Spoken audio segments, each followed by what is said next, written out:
So today, we're digging into a really powerful idea. This idea that slowing down might actually be the key to seeing the world more clearly.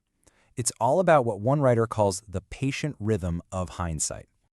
I mean, have you ever felt that? That little nagging feeling in your gut that in the rush to do something, to react, you've completely missed the point? Whew, that one sentence right there, it just perfectly captures the tension we're going to unpack today. And you know that feeling? It really points to a huge problem in our world today, right? This constant, relentless pressure to be fast. We're just trained to think that faster is always better. But is it really? So here's the deal, right? This is the trade-off we're all making, and a lot of the time, we don't even see it. On one side, you've got the pace of now. Everything is about responding in minutes, making judgments in moments. That's what gets rewarded. But what do we lose? We lose reflection. We lose context. We lose real understanding.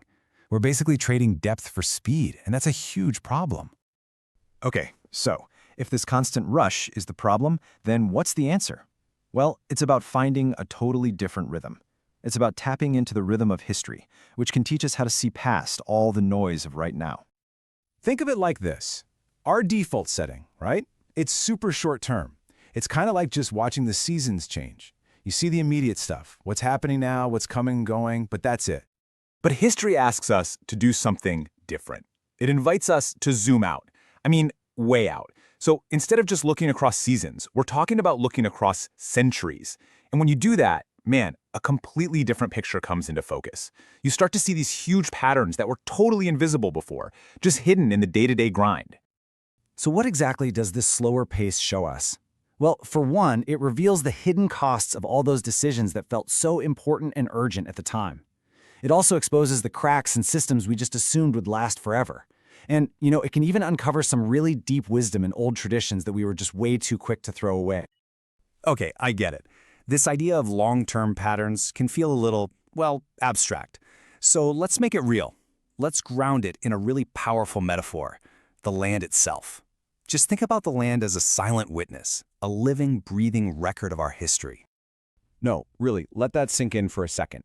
The actual ground beneath your feet, the forests, the fields, all of it, they hold a physical memory of the choices people made long, long after we've forgotten all about them.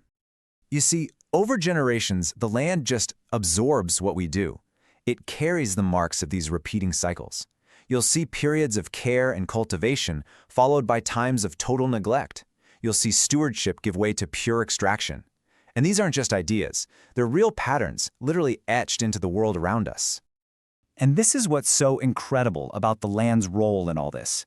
It's a totally impartial record. It doesn't judge us. It doesn't have an opinion on what we did. It just holds the evidence. It's just there, waiting for us to finally slow down enough to actually see it, to read it.